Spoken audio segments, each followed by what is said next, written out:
"You're not our family. Go home now." On our way to a camping trip with my husband Joseph and his parents, we stopped at a rest area off the highway. As I stepped out of the RV, Joseph abruptly hurled those hurtful words at me. "What?" I exclaimed, bewildered. This wasn't the Joseph I knew, the caring husband.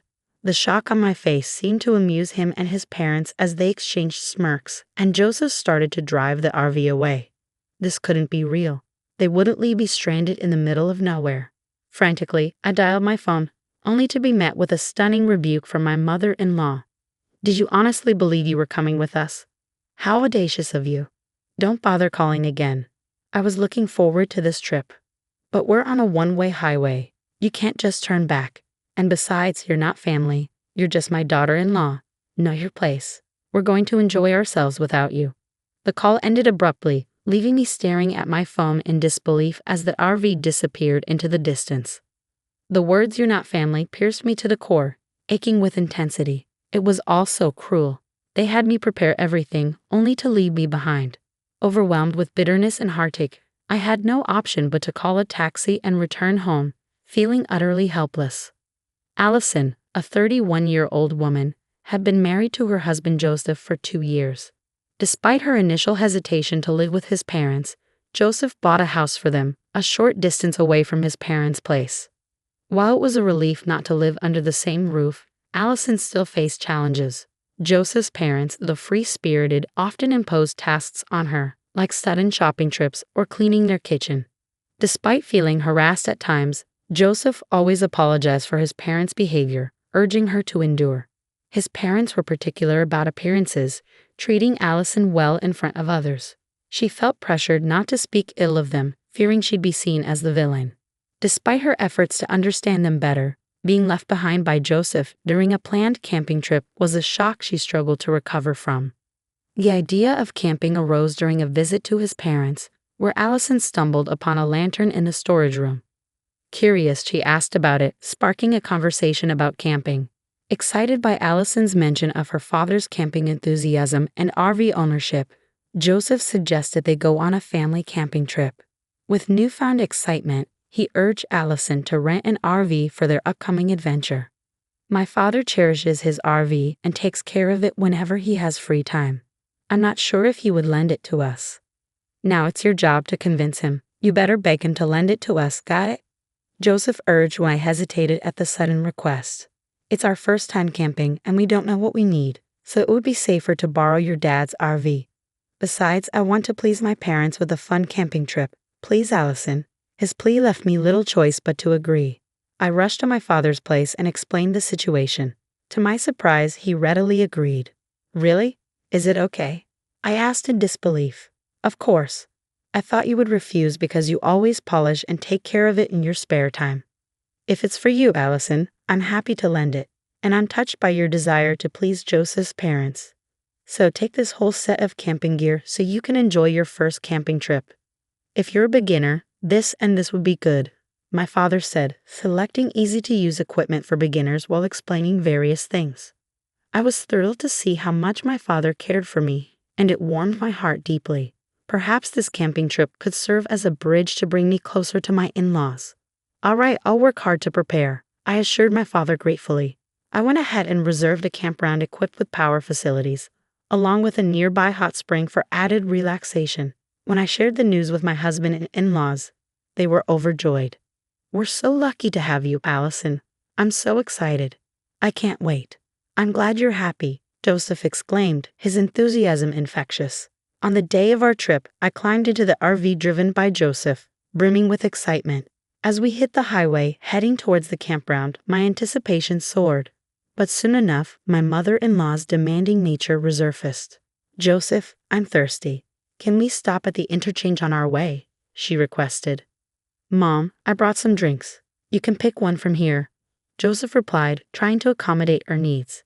None of them really appealed to me. As my daughter-in-law, you should know my tastes, my mother-in-law remarked, her tone dripping with disappointment. I'm sorry," I stammered, feeling the weight of her words. Stepping out of the car at the interchange to buy her the requested Dieter pepper, I was blindsided by my husband's sudden coldness. Allison, you're not a part of our family, so go home now, he uttered, his tone devoid of warmth or understanding. Excuse me? What suddenly got into you? I gasped, unable to comprehend his words. This wasn't the Joseph I knew. He wasn't the one who typically showed me kindness and consideration. My shock only seemed to amuse them as they laughed at my expense, and the RV began to move again, leaving me stranded. They left me here in the middle of nowhere. Is this some kind of joke? Panic set in as I dialed a number, hoping for some semblance of understanding, only to receive a response from my mother-in-law that shook me to my core. You thought you could really come with us? What a brazen woman you are. Not a part of our family. Be aware of that. Bye. We'll enjoy a good family time without you. My mother-in-law's words echoed in my mind as the call abruptly ended. I stood there, stunned and speechless. How could they treat you like this? They had me prepare everything, only to exclude me at the last moment. What was Joseph thinking? Bitterness and sorrow washed over me, but I couldn't dwell on these feelings. Summoning all my strength, I called a taxi and returned home, feeling utterly betrayed. The following day, my husband and in-laws returned from their camping trip, excitedly recounting their adventures. Not a single word of apology passed their lips for leaving me behind. As I pressed them for answers, their response left me dumbfounded. We did it to discipline you as my wife. That's right, Allison. You never understand your place as our daughter-in-law. But there's no need to abandon me on the highway for that. We had to go this far because you wouldn't get it otherwise. My mother-in-law's words cut through me like a knife. We need to properly discipline this failure of a wife before we start living together, my father-in-law added, his tone laced with disdain. The mention of living together sent a chill down my spine. Discussions were happening behind my back, and I was completely unaware. What do you mean by living together? I haven't heard anything about this, I protested, my voice trembling with fear and anger. My parents' place is getting old and is at its limit. I've bought a house where we can invite Dad and Mom to live with us. From next year, we'll be living together, so I'm going to be stricter with you.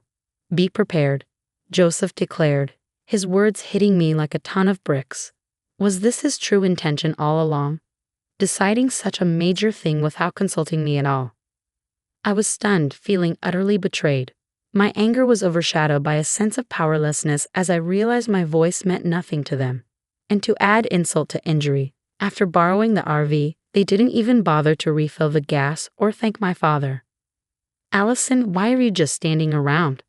Hurry up and return the RV to your dad. After cleaning the interior, wash the car, then return it to your father. We don't want to be seen as thoughtless, Joseph instructed, his words dripping with insincerity. As I surveyed the interior cluttered with trash, I felt a surge of disappointment. Not only had they ignored me, but they had also disrespected my father's kindness. It was unforgivable. After meticulously cleaning and washing the RV and filling up the gas tank, I returned it to my father. Upon seeing me, he greeted me with a warm smile. How was it? Did you enjoy the trip? I wasn't considered as their family, so I didn't go, I replied, recounting the events of being abandoned at the highway interchange and my husband's sudden decision to live with his parents without consulting me. My father's smile vanished, replaced by an expression of fury. I'll get even for you, Allison. We will not let this slide. I won't let them have their way. Allison, we're getting back at them, he vowed, his determination evident. And in that moment, I felt a glimmer of hope amidst the darkness.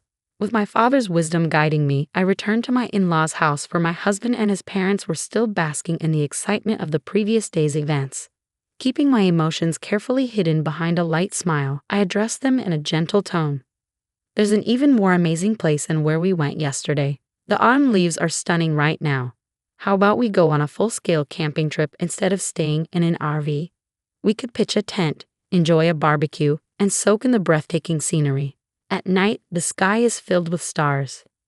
It's truly a hidden gem that I don't want to share with anyone else.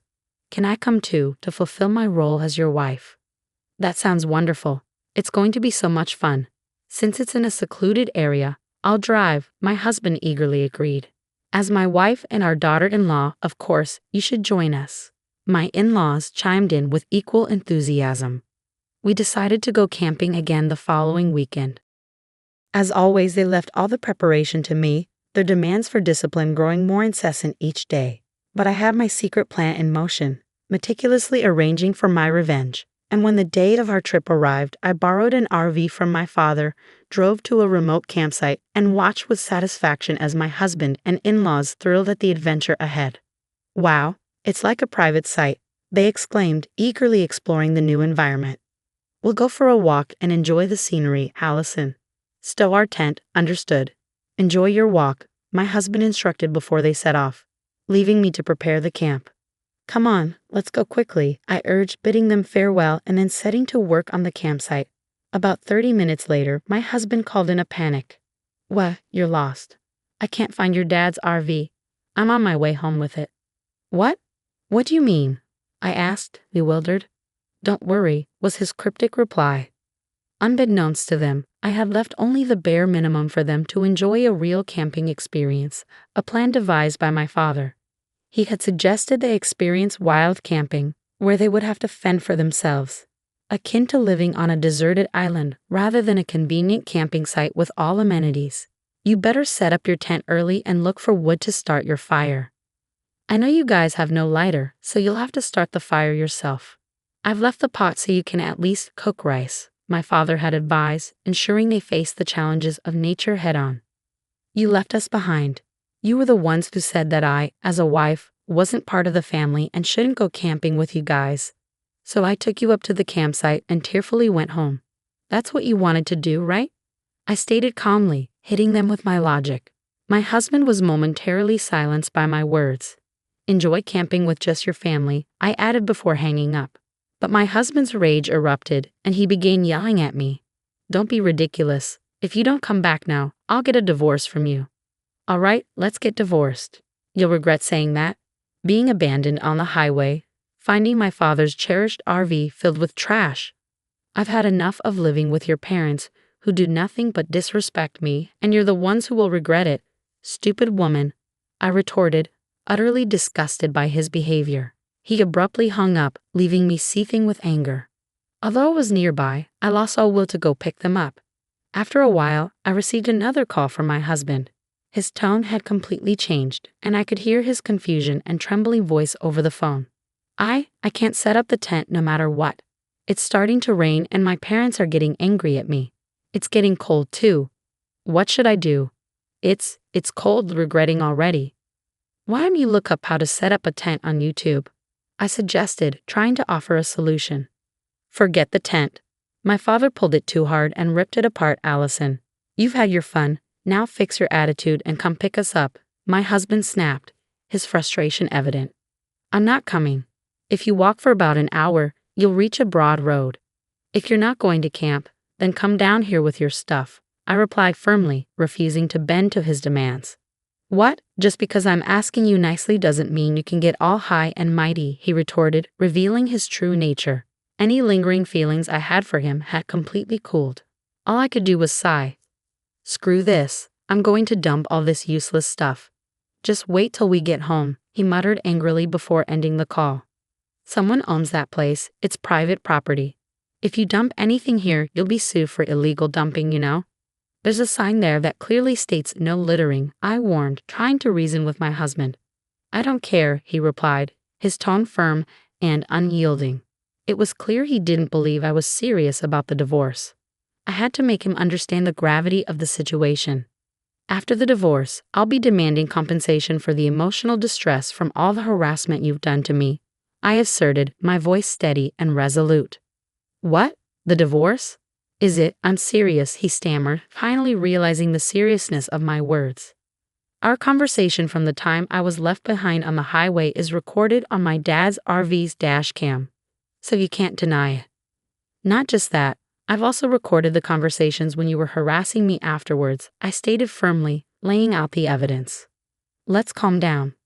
We don't have any savings because we've been paying our mortgage.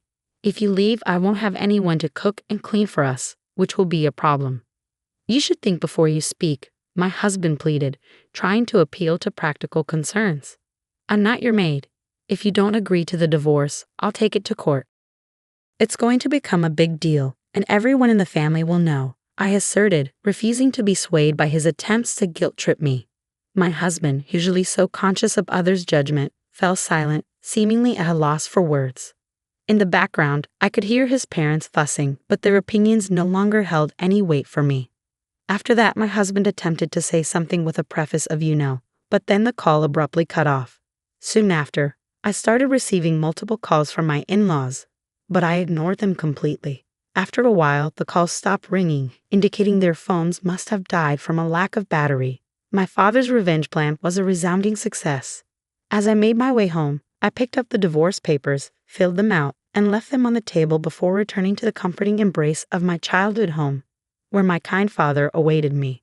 Meanwhile, my husband and in-laws took an inexplicably long 3 hours to descend the mountain that would normally take only 1 hour. That's why you should have used Google Maps instead of bothering me with calls. How foolish, I remarked to my husband, who arrived at my parents' house in a desperate attempt to salvage our relationship. His anger was palpable. "Allison, get out here now. I'll teach you a lesson. If you have something to say, talk to my father. He's pretty upset, so it might not end well for you." But my imposing father stood firm at the entrance, unleashing a tirade against my husband and shutting him down. Moreover, they left their tent and camping gear in the mountains, leading to a lawsuit for illegal dumping filed by the owner of the mountain. The person who filed the lawsuit, none other than my father, who had inherited the land from my grandfather. Security cameras installed due to recurring trespassing and dumping incidents made it clear who was responsible for the mess. As for the punishment, after finalizing our divorce, I demanded and received $1 million each from my husband and in-laws for the emotional distress they caused me. Unable to pay off their mortgage, my husband's house was foreclosed, and he now lives with his parents in their leaky house, leading a modest life as a family of 3. But there's no use crying over spilled milk. I returned to the company I used to work at before getting married, regaining the lifestyle that suits me. Next month, I plan to go camping with my parents, and I'm sure it will be a blast. After all the turmoil, I'm finally reclaiming my happiness and looking forward to brighter days ahead.